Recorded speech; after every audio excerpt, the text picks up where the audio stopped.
Hi అండి, welcome to my channel. ఈరోజు మనం మొక్కజొన్న గారెలు ఎలా చేయాలో చూద్దాము.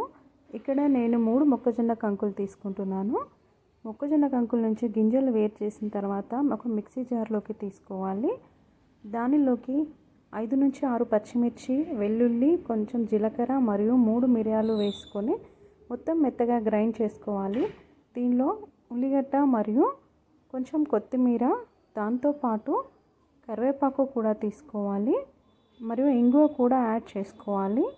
ఇంగువ యాడ్ చేసిన తర్వాత వీటిని బాగా కలుపుకోవాలి. అన్నీ కలిసేలా ఒకసారి బాగా కలుపుకోవాలి.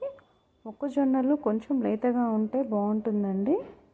దీనిలోకి ఉప్పు యాడ్ చేసుకోవాలి. ఉప్పు వేసుకున్న తర్వాత బాగా కలుపుకొని ఒక బాండీ పెట్టుకొని నూనె వేడైన తర్వాత చిన్న ముద్దలుగా తీసుకొని ఒక హోల్ చేసుకొని దీన్ని వేడిగా ఉన్న ఆయిల్లో వేయాలి. ఇది గోల్డెన్ బ్రౌన్ కలర్ వచ్చేంత వరకు ఫ్రై చేయాల్సి ఉంటుంది. ఇలా 2 వైపులా గోల్డెన్ బ్రౌన్ కలర్ వచ్చేంత వరకు వేయించుకోవాలండి. ఇప్పుడు ఇలా ఒకదాని తర్వాత ఒకటి అన్నీ వేయించుకోవాలి. గోల్డెన్ బ్రౌన్ వచ్చేంత వరకు వేయించుకోవాలి. తర్వాత సర్వింగ్ ప్లేట్లోకి తీసుకోవాలి. అంతే, వేడి వేడి మొక్కజొన్న గారెలు రెడీ. ఇవి చాలా సాఫ్ట్గా కూడా ఉంటాయండి. Thank you so much for watching.